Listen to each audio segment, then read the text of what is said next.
Welcome back to Pop Research Robot. Today we are doing a really critical deep dive.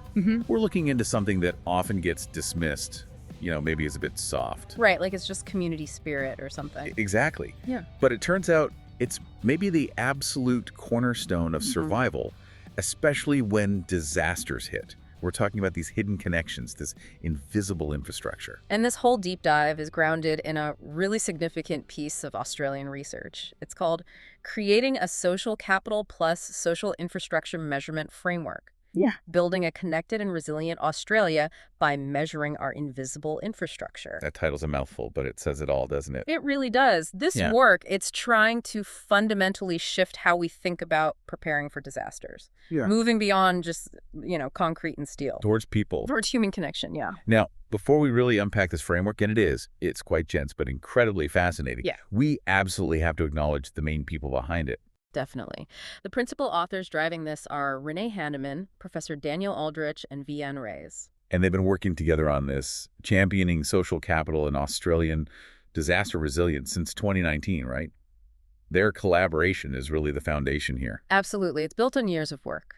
And while we're digging into this research here on Pop Research Robot, we should also mention how we put this together. Right. So this deep dive, it was produced with some help from AI, specifically a tool called Notebook LM. But, and this is important, there was human oversight and management across the whole thing. Research, checking, editing, all guided by us. Yep. And as always, Pop Research Robot is produced by the Shared Use Mobility Center. That's SUMC, and the Global Network for Popular Transportation, or GNPT. And focusing on resilience, community assets. Yeah. It ties right into what they do. It really does. This whole idea of valuing the assets that actually empower people, it aligns perfectly. Yeah, SUMC, for instance. So the Shared Use Mobility Center, SUMC, is a nonprofit organization working in the public interest. Our mission is to connect and equip change leaders who are advancing people-centered shared mobility systems to combat climate change, promote equity, and strengthen communities. And their vision is key, too. SUMC's vision is that all people have access to joyful, dignified, fair, safe, reliable, and affordable transportation options, even if they don't own a car. See, people-centered. And then GNPT, similarly, it's a global network. You've got researchers, consultants, advocates, companies, agencies, institutions, all committed to changing how the world sees popular transportation. Which often gets overlooked, just like social capital. Exactly. So GNPT partners with over 50 global organizations who believe that popular transportation can play a crucial role in decarbonizing transportation through a just transition. We know these transportation systems can be powerful engines for economic mobility and for creating more sustainable and inclusive cities. And they push for that asset-based framework. Right. GNPT works to help the world take an asset-based framework to understanding popular transportation, moving away from simplistic and ineffective approaches focused solely on transportation efficiency to an approach that prioritizes valuing the environment, advancing equity, and empowering people and communities. Valuing assets, empowering people. It connects directly back to this framework we're discussing. It absolutely does. Because the core problem this framework tackles is that Australia, and honestly many countries, focus almost entirely on the tangible stuff. Roads, bridges, comms towers, Yeah. the things you can see and measure easily. Yep. But they've historically neglected this invisible infrastructure, which is, the human networks, the trusted relationships, the places people gather. These are the things that actually make resilience work on the ground during a crisis. So, our mission today in this deep dive is to really understand how this framework finally makes that invisible stuff, well, visible and measurable. Yeah. Okay, let's start with what the document calls the critical gap. Why? Why do we consistently overlook this invisible stuff? It seems so obvious once you point it out. Well, I think it boils down to funding and auditing, really. It's just much easier for a politician or a council to get money for a new bridge. You can cut a ribbon. You can point to it. Exactly. You can see it, touch it, audit the concrete costs. But the invisible infrastructure, like, say, the connection between the local mosque and the primary school, how well they work together, that's much harder to put a number on. So it gets ignored in the budgets. Pretty much. Even though this infrastructure, the people and the places that bring them together, it's the absolute bedrock for how communities prepare, how they respond in the moment, and maybe, most importantly, how they handle the really tough long-term recovery. Okay, now here's the part that I found really striking, and honestly, it kind of flies in the face of a lot of traditional thinking about disaster management. The core evidence. The source hammers this home. Decades of research from all over the world consistently show that social capital is the biggest single predictor of disaster recovery. Right. Not income level, not how much insurance people have, not even necessarily how quickly government aid arrives, although that matters too, of course. But the biggest factor is the strength of those social ties before the disaster hits. That finding is it's massive because it completely reframes where we should be putting our resilience efforts and, frankly, our money. Can you give an example of that? Sure. Professor Aldrich's own research, for instance, after the huge 2011 earthquake and tsunami in Tohoku, Japan, he found communities that had strong existing social networks recovered significantly faster. Regardless of how wealthy they were or how badly they were hit initially. Yeah, largely regardless. They got organized faster locally. They shared labor, pooled resources, passed information around effectively because those trust networks were already there. They didn't have to build them from scratch in the middle of chaos. And you see anecdotal stuff like that in Australia too, right? The document mentions the Black Summer bushfires, the Lismore floods. Oh, absolutely. In Lismore, you had the famous Tinny Army, right? Just local people in their own small boats rescuing hundreds before official help could even get properly mobilized. That wasn't a top-down government plan. Not at all. That was pure social capital activating existing trust, local knowledge. People knew who had a boat, who needed help. It shows that these connections are often the first line of defense, not some kind of backup plan. So the whole point of this framework, then, is to shift the approach from just reacting and cleaning up afterwards. And funding the inevitable repairs to the physical stuff. To actually investing proactively. Yeah. Spending money before disaster to make sure those human networks, that community connection and capability, are strong enough to handle the shock when it comes. Exactly. The framework's goal is clear. Get social capital and social infrastructure formally recognized, measured, and valued as absolutely core to resilience planning, not just a nice to have. So it gives councils, governments, whoever, the actual data to justify spending on things that might feel a bit, well, soft. Yes. Like funding a community hub or a neighborhood program. Right. It shows that these aren't soft expenditures. They're essential long-term insurance policies built on human connection. And this isn't just some academic thought experiment, is it? The document stresses it's built for real-world use. It lines up with existing policies. Yeah, that's crucial for getting buy-in. It demonstrates its credibility by showing how it aligns with major national and even international policies. For planners listening, this is important. It fits right in with Australia's National Disaster Risk Reduction Framework. And specifically, it directly answers calls for reform that came out of two big government reviews, the Glasser Review and the Colvin Review. What did those reviews highlight? A key gap they found was the lack of consistent national ways to measure the non-physical parts of resilience. The social side. This framework provides exactly that. So it helps make investment decisions more strategic, less guesswork. Precisely. It gives you data-informed evidence.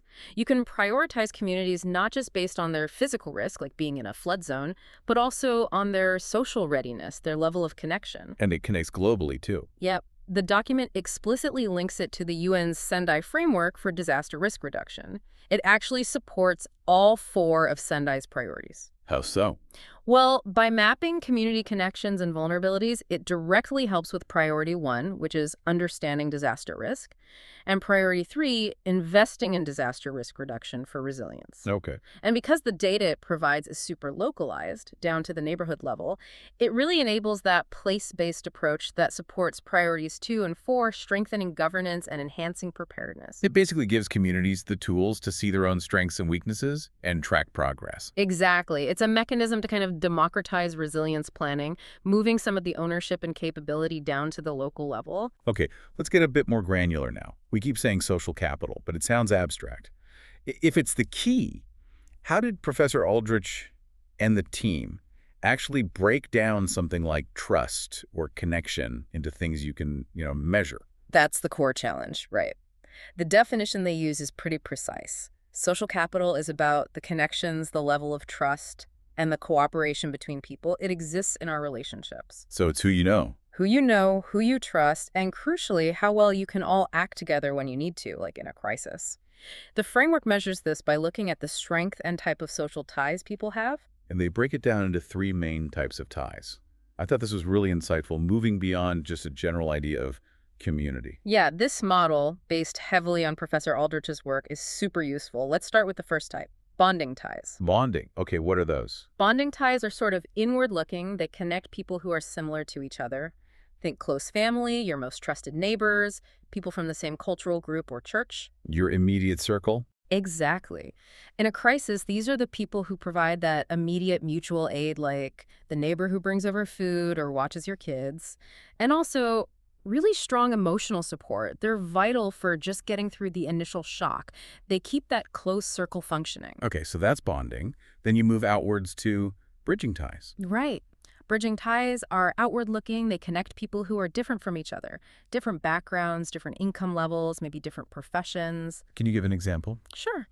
Think about parents from different walks of life who meet at the school PNC meetings, or people from various backgrounds who join the same local sports club or volunteer group, or folks attending a multicultural festival. Why are these so important? Because they give you access to different kinds of resources and, crucially, new information. They bridge social divides. If you need something specific during recovery, say a particular tool or skill, your bridging ties are more likely to connect you to someone outside your immediate bubble who might have it or know someone who does. They broaden your network. Makes sense. And the third type, this one feels really critical, but maybe less obvious. Linking ties. Linking ties. Yeah, these are often the weakest link, pardon the pun. These ties connect regular citizens with people who are in positions of power or influence or authority. Like the local mayor. The mayor, maybe a local council member, the police liaison officer, perhaps the CEO of a big company in town, relevant government agency staff. These are the vertical connections, connecting upwards. And why are they crucial in a disaster? Because when disaster strikes, these linking ties are the pathways for the community to access formal resources, to get their needs understood by decision makers, and to receive timely, accurate information from those in charge. If linking ties are weak, the community feels cut off, unheard, and often deeply frustrated during the recovery process. Okay, so we have these three types: bonding, bridging, linking. Now, the really clever part, how does the framework actually measure these using, like, government statistics? How do you turn census data into a score for, say, low linking ties? Right. This is where the methodological smarts come in. They track 18 nationally consistent indicators. The key here is that these are mostly drawn from existing data sources, primarily the Australian Bureau of Statistics, ABS. Things that are already being collected regularly. Exactly. Which means once the model is set up, the measurement is relatively sustainable and doesn't require massive new surveys all the time. Smart. What are some examples of these indicators? You mentioned income inequality earlier. Yeah, let's take a couple. Income inequality is a big one. Why? Because research shows areas with really high income inequality often have weaker bridging ties. Big economic gaps tend to create social distance. It's just harder for very different groups to connect and build trust. So high inequality can be a proxy for low bridging capital. Interesting. What else? Volunteering rate. A high rate of formal volunteering in an area is often a pretty good indicator of both bonding and bridging ties. It suggests a culture where people are actively cooperating and engaging outside their immediate family. Okay. And you mentioned the share of government employees. How does that connect to linking ties? Well, the thinking there is that if a neighborhood has a higher proportion of people working in government or public service roles, there's likely a greater baseline understanding of how formal systems work. And maybe more informal connections into those systems. Potentially, yeah. More people who know who to call, how processes work, who might have existing contacts within council or agencies.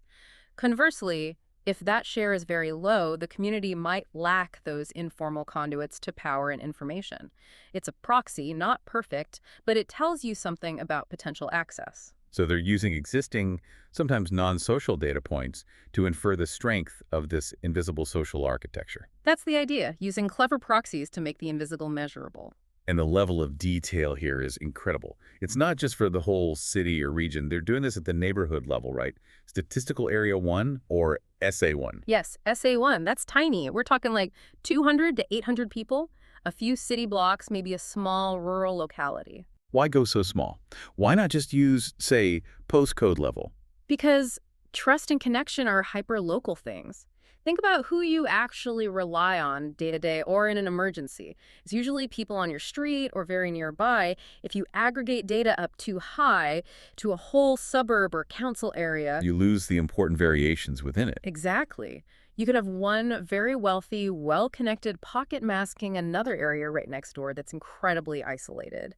The SA1 level lets you see those specific block-by-block, street-by-street vulnerabilities and strengths. That's what makes the findings genuinely actionable for local planning.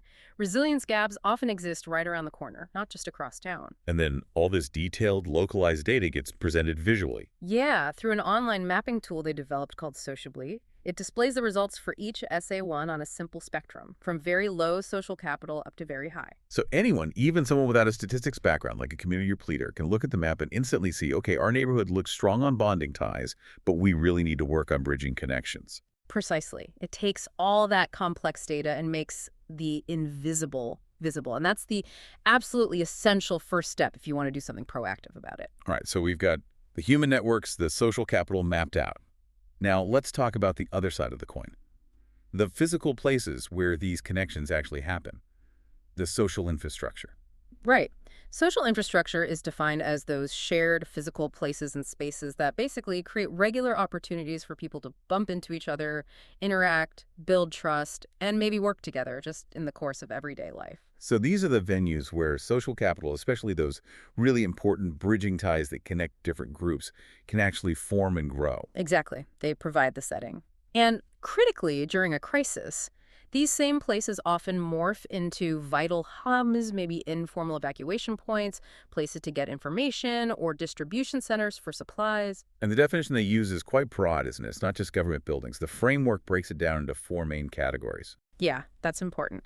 The first category is probably the most obvious. Community places. Like libraries. Libraries, schools, local sports clubs, community halls, maybe even fire stations or SES depots where community events happen. These are generally government or community-owned places specifically set up for people to gather. They often have planned activities that bring people together. Okay. Category 2. Open spaces. Think parks, town squares or plazas, playgrounds, local ovals or sports grounds, even dog parks. Anywhere people can just hang out outdoors. Pretty much.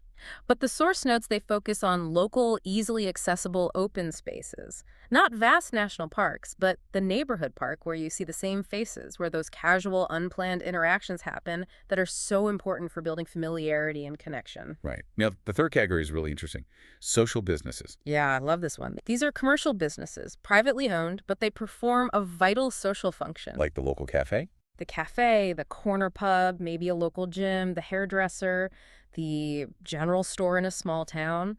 Places people go regularly, see familiar faces, chat, exchange local news. The owner often knows everyone. Absolutely. The local barista or the publican or the shopkeeper can be a really critical information hub, especially in smaller communities or during a crisis when formal channels are down. They're informal community centers. And the last category. Category 4 is places of culture and faith.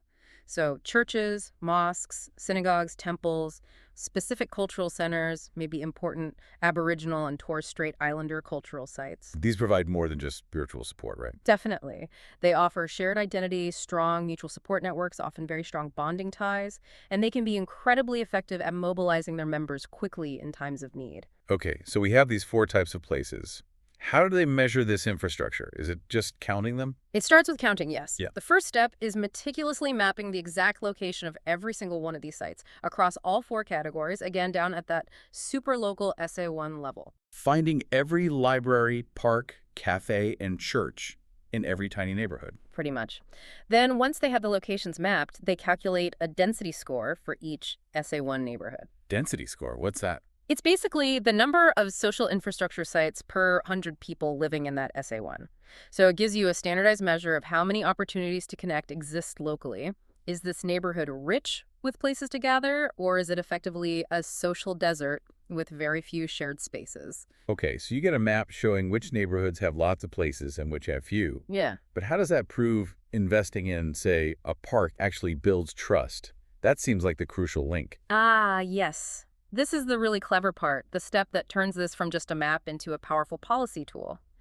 They overlay the social infrastructure density score with the social capital data specifically. They look for correlations with the bridging ties score. So they check if neighborhoods with lots of places also tend to have stronger connections between different groups of people. Exactly. If the data consistently shows that SA1s with a high density of, say, cafes, libraries, and parks also score highly on bridging ties, meaning people from different backgrounds are connecting there, then you have empirical evidence. Evidence that the physical places are enabling the human connections. Precisely. It moves beyond assumption. So if a local council sees this strong, positive correlation in their data, They can justify funding that new community garden or upgrading the local library not just as a nice amenity, but as a concrete investment in building bridging social capital, which they know boosts resilience. that's the payoff. It turns anecdote into hard evidence. It justifies spending on physical social infrastructure based on the measurable human connection outcomes it produces. Now, designing a framework like this on paper is one thing, but the authors didn't stop there, did they? They actually went out and tested it, validated it in the real world. They did, and that's critical for its credibility. They piloted the whole framework in 3 very different South Australian communities to see if it worked across diverse contexts. Where did they test it? They chose Adelaide City, a major metropolitan center, then Whyalla, a significant regional industrial town, and finally Kangaroo Island, which is remote, island-based, and importantly, was still recovering from major bushfires.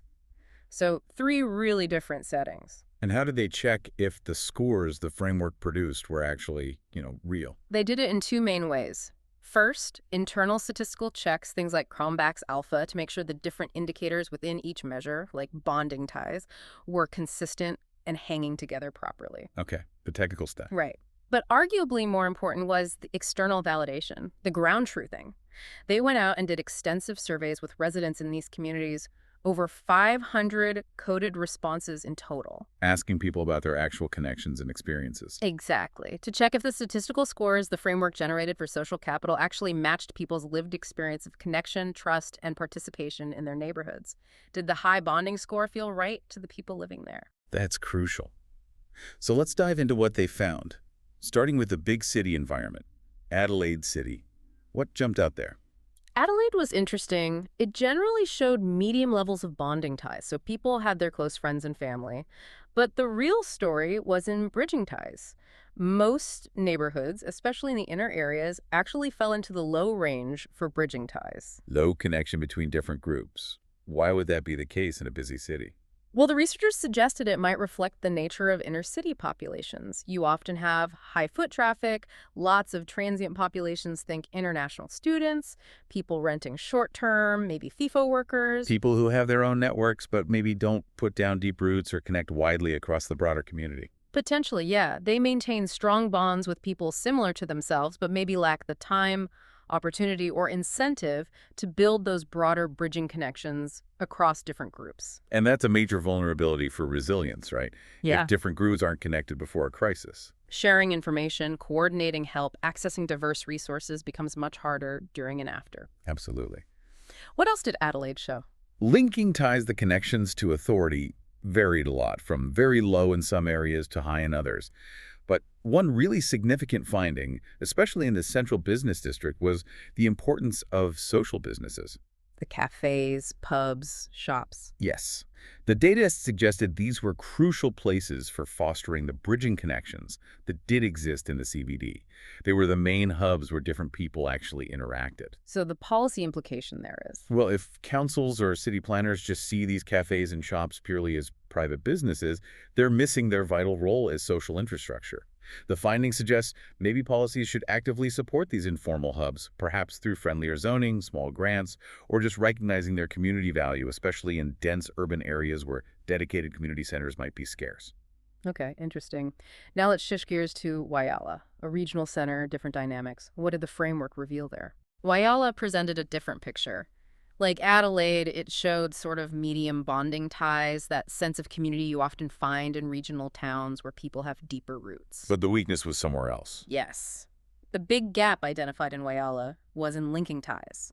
Most areas scored low on connections to people in positions of power or authority. So a disconnect between the community and the council, government agencies, maybe major industries. That's what the data suggests, a lack of established, trusted channels for communication and influence flowing vertically. And that is a really critical finding for resilience. Why is that so critical? Because if there's low trust or weak connections with authority before a disaster, any official recovery effort is going to struggle immensely. Information might not flow effectively, resources might not get where they're needed most, and community buy-in for official plans could be very low. It breeds frustration and inefficiency. So what's a recommendation for a place like Wayala based on that finding? Is it building more community centers? Not necessarily. The finding points more towards investing in process and relationships. It suggests the council, government agencies, maybe even local industry need to proactively work on building trust. How? Things like holding regular, genuinely accessible community forums, maybe embedding council staff more visibly within neighborhoods, improving transparency around decisions, basically deliberate efforts to build those linking ties, to establish trust and communication pathways before a crisis hits and potentially shatters what little trust exists. The investment needed there is more in governance and relationship management than in bricks and mortar. Makes sense. Finally, Kangaroo Island. Mhm. Remote, tight-knit, and importantly, tested after the massive bushfires they experienced. What did the framework show there? Kangaroo Island really provided the crucial validation for the framework's core ideas. As you'd expect in a remote community where people absolutely depend on each other, the overall social capital scores were generally strong, mostly medium to very high across the different types of ties. Mutual support isn't optional there, it's how they function day to day. And did they see the link between the places and the people? The overlay mapping. Yes. This was the key finding from KI. The analysis showed a clear, strong, positive correlation between having a high density of social infrastructure, lots of shared places like the local hall, the sports club, the church, and having high levels of bridging ties. So where there were more places for people to gather, there were demonstrably stronger connections between different groups within the community. Exactly. It provided the empirical proof for the framework's central argument. If you invest strategically in creating and maintaining these shared physical spaces, you are actively cultivating the diverse human connections, the bridging social capital that research shows is so vital for resilience. That feels like the smoking gun, doesn't it? It moves the idea from just correlation to suggesting a causal link. Investing in that rundown community hall isn't just sentimentality. It's quantifiable resilience building. The framework gives you the data to justify that spending as essential disaster preparedness, arguably just as important as, say, buying a new fire truck or upgrading flood levees. Okay, so the framework seems robust, validated. The document makes it clear this isn't just for academics to discuss. It's designed to be a practical tool, right?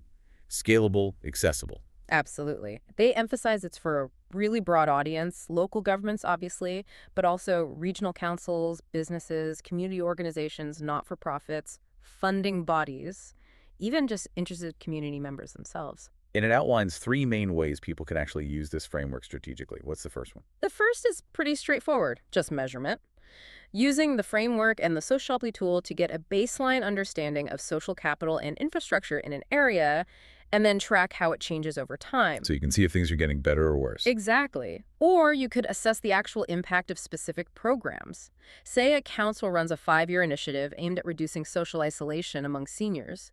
They can use the SA1 data on bonding and bridging ties to see if that program actually moved the needle in the target neighborhoods. It makes that invisible social strength accountable, measurable. Well, it gives you concrete data points. Okay, what's the second strategic use? This feels like the really big one for policy, planning, using it as a proactive lever. This is where it gets really powerful for prevention and preparedness.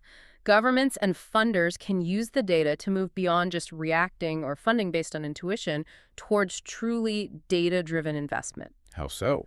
Well, if the mapping identifies a neighborhood that has, say, very high physical hazard risk, maybe it's in a severe bushfire zone or prone to flash flooding, and the data shows it also has critically low social capital, particularly low bridging or linking ties. The neighborhood becomes a top priority for intervention. Precisely, because it's doubly vulnerable, physically exposed, and lacking the internal social resources to cope effectively.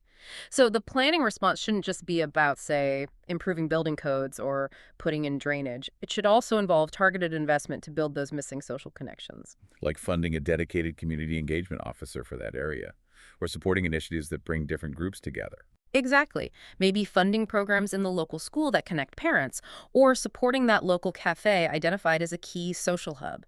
The data helps direct those soft investments precisely where the social gaps are most dangerous and intersect with physical risk. So you can actually overlay the social data maps with the hazard risk maps. Yes, that integrated perspective is transformative for proactive planning.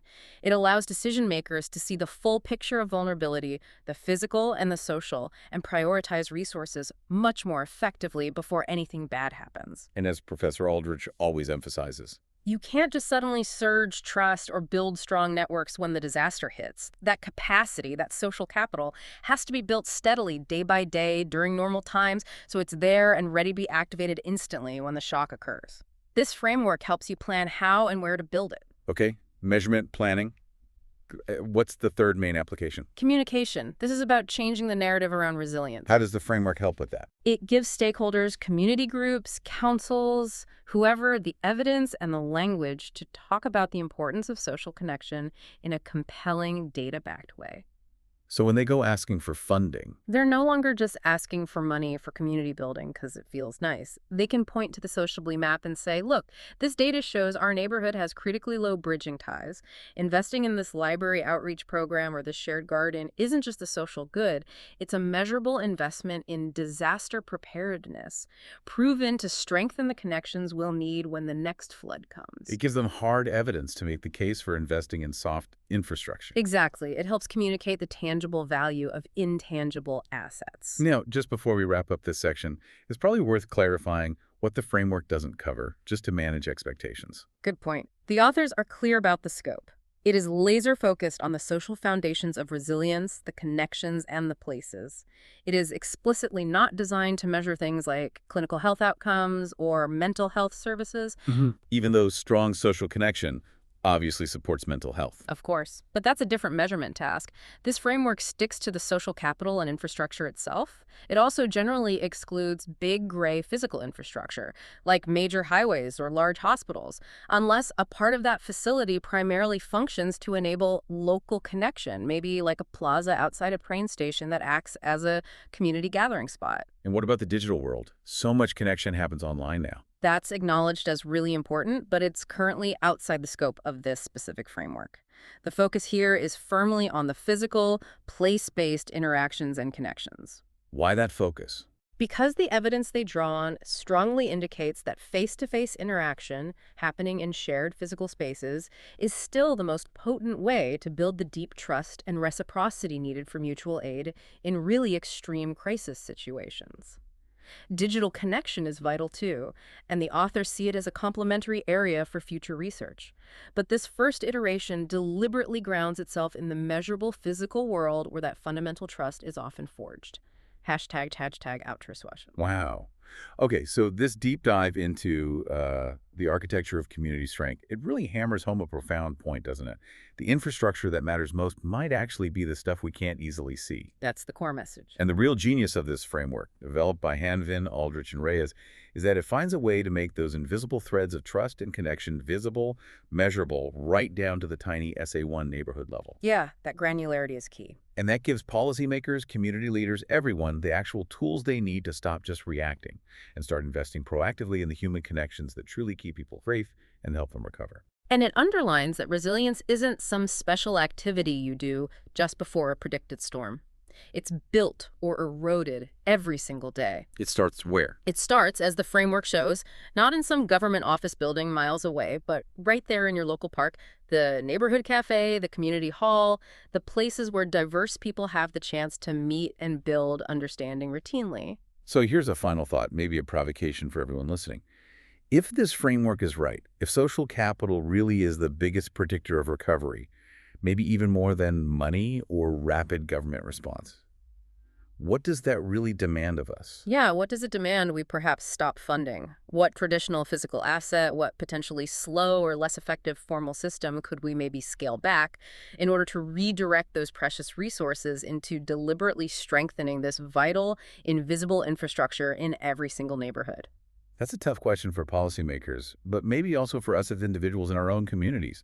Absolutely. What one connection could you, the listener, try to foster or strengthen in your neighborhood this week? That's where it starts. A really powerful thought to end on. We absolutely must, once again, thank the authors of the crucial research document we've been discussing. Creating a social capital plus social infrastructure measurement framework. Building a connected and resilient Australia by measuring our invisible infrastructure. That's Renae Hanvin, Professor Daniel Aldrich, and Vianne Reyes, and the work was published by Resilient Ready. This has been another really important deep dive from Pop Research Robot. Indeed it has. And just a final reminder, this deep dive was produced with the help of the AI tool Notebook LM, but always with human oversight and management steering the process. Thanks for tuning in, and we'll catch you next time.